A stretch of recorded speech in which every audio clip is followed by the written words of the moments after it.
Hello and welcome to the Art of Teaching the Whole Child in a Pandemic, Cultivating Trauma-Sensitive Practices for Resilience. This is your Module 6 introduction, Leverage Time and Anticipated Needs. So you're now in the month of April and moving into the fourth habit out of 4 that stick this year. And you're tuning into the first week to determine which strategy you'd like to cultivate this month in terms of predictability or connection.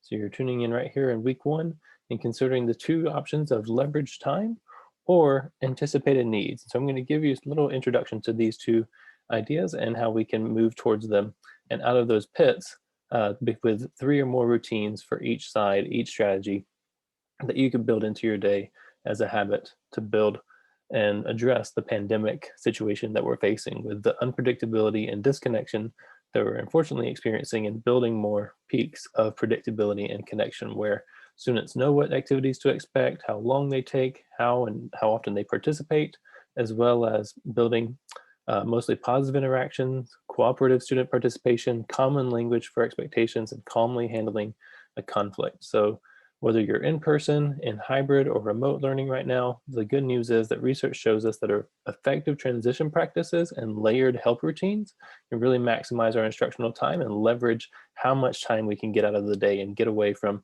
so many of the things that eat up the valuable instructional time that we have.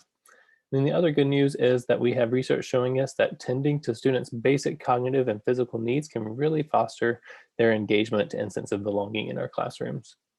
And so there's a number of strategies that we can do to anticipate their needs in this way. So our objectives for this module is to review some evidence-based habits for leveraging time and anticipated needs, and then notice the pits and peaks of time and needs for ourselves and select one routine that we want to make habitual. So you're going to need about 20 minutes for this first video, some clear headspace, your printed or digital journal, and you're going to do steps number 1 through 6. But first, steps 1 through 3 for this video will include watching the video, completing that pit reflection, monitoring your pulse, and selecting that habit for the month, which one fits you. So after tuning into this video, you're already on the right track.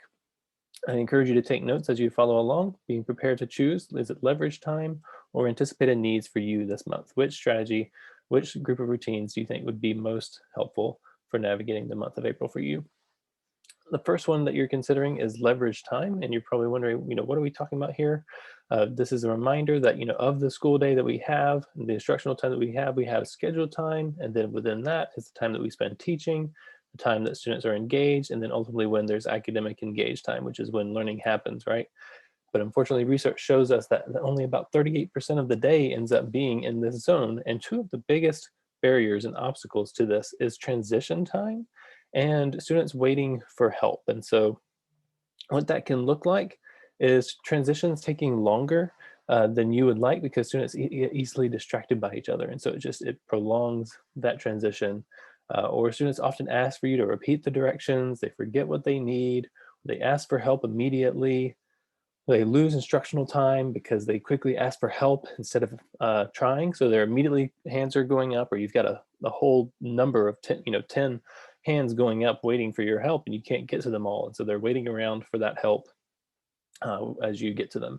And you think about even the littlest transitions that get longer than we expect and longer than we would like to see and know that the students are capable of, those can really add up. Those times that they ask for you to repeat directions, the times that they are asking for help, and all of these prolonged transitions can quickly and easily add up to being up to an hour of your day close to sometimes. And so it's really important to think through what are some opportunities that we have to leverage more time in the day, because we know time is precious. We know that we want to get our students caught up with the COVID slide that they're experiencing, and a lot of these transitions can really hinder the amount of time that we get to spend with them on instruction. And so we can have some tools to our disposal to build more effective transitions and what we call layered help routines, which is the goal here is for having instructional time maximized by students having access to multiple routines for independently seeking help. So they're not just sitting there putting their hand up and then using another hand to wait for you, but instead that they have opportunities to seek your help, seek other help independently. And then ultimately, we also have some transition strategies that we can use to minimize the time that we spend in transition with multi-step routines for switching between those activities. And so there's a number of tools that we can use to help streamline some of those transitions. and really buy back a lot of that time that is getting eaten up by students asking for you to repeat yourself, students getting distracted, not knowing what they're supposed to be doing. All of those transition hangups can really eat up our time. And so we're trying to win back some of that time with some of these strategies. So I'm eager to see if this might feel like a good fit for your current pits. The other pits that you might be experiencing are anticipated needs. So right now, what this looks like is in distance learning, students are absent or disengaged from synchronous activities. Maybe they're showing up tardy consistently or withdrawing themselves. They get fatigued, we're tired about 10 to 15 minutes into tasks. And so all of these are really, unfortunately, withdrawals from their banks, right? These are negative experiences that they're having with schools, and it's really uh, withdrawing the amount of positive and negative interactions that we're having with our students because of this disengagement. And so, a big picture question of asking you, why would you want to choose anticipated needs and being able to address that and these issues is we have to anticipate and recognize that ultimately a lot of these behaviors are reflective of something bigger, something deeper. And so we do have our Bloom's taxonomy that we use. We were eager to get the students in there and have them climbing this taxonomy, being able to understand and grasp with some of the concepts that we're teaching them. But unfortunately, there's another hierarchy that they sometimes are not being able to address before and is needed before they get there. And this is Maslow's hierarchy. So this is those basic physiological safety, belonging needs that unfortunately, thanks to the COVID pandemic, are not being met more often than before. And so a lot of the symptoms that we're seeing of being late, withdrawing, being fatigued or tired are ultimately symptoms of these not being addressed. And we have to think through how do we address those needs before moving on, because teachers who do meet these needs, they leave a legacy. And it can be as simple as a video that I'm going to show you of the legacy of someone who did things as simple as keeping combs, brushes, and soap, visiting homes. She kept peanut butter crackers in her desk. Relationships at the end of the day was the biggest thing that these students were remembering. They're not going to remember all the taxonomy that you climbed with them, all of the academic learning. What they're going to remember you by and the legacy that you're going to leave, that we all got into this land of work for, is these relationships. So thinking through, what legacy do you want to leave through how you help your students through this pandemic? And so think through that as you listen into this legacy that was left by this teacher.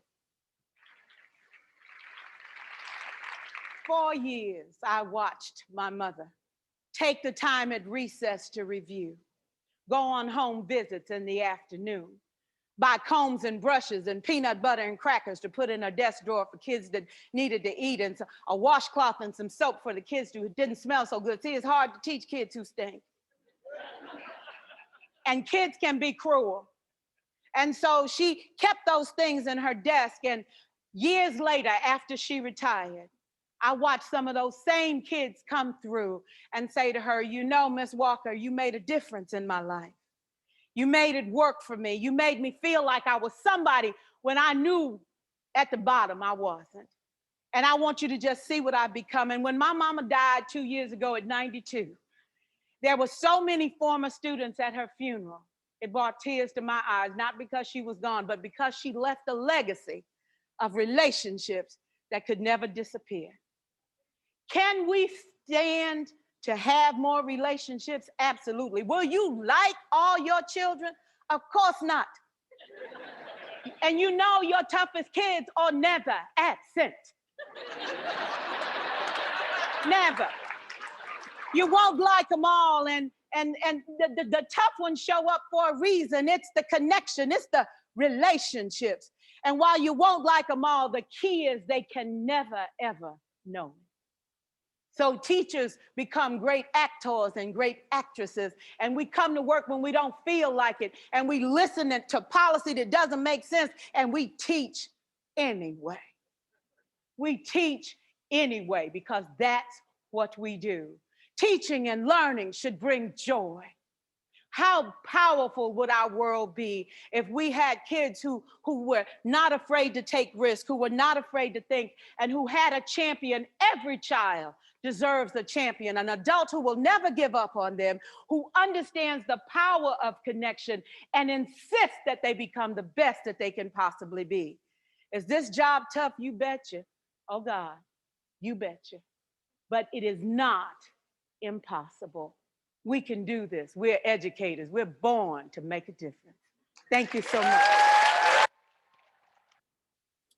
Great, great message she's sharing of ultimately goal being establishing that sense of belonging that students need and feeling that basic sense of being connected to you, connected to their peers, and having their needs met, being able to meet and have them have access to their basic cognitive and physical needs so that we can establish that secure base from which they can take risks and they can climb the ladder of building more learning. So at the end of the day, it's up to you which one you'd like to choose, which one you want to learn more about our routines for, leverage time or anticipated needs. I'd love to hear from you which one you think would be fitting for you this month. If you would like to complete the survey, that would really help you determine where you're at, which pits you're experiencing, what you'd like to see this month. That can be really helpful for making that decision. And after that, you have completed your second step for the month, which is selecting that target routine and determining, okay, we're going to go towards leverage needs, leverage time or anticipated needs, and choosing that so that you can watch and tune into that video next week. So I look forward to hearing from you as your next steps of what did you take away from this video, this brief introduction video. What's going to be your selected strategy? Is it going to be that leverage time or anticipated needs? And at that point, you have completed your first 3 steps of this module. I'd encourage you to keep tracking your current mindful focus or common ground strategies until you select your next strategy that you'd like to keep a pulse on for the month. If you need any help or have any questions, do not hesitate to book office hours with me with this QR code or send me an email. I'd love to help you work through that. Thanks for tuning in for Module 6 of our Resilient series.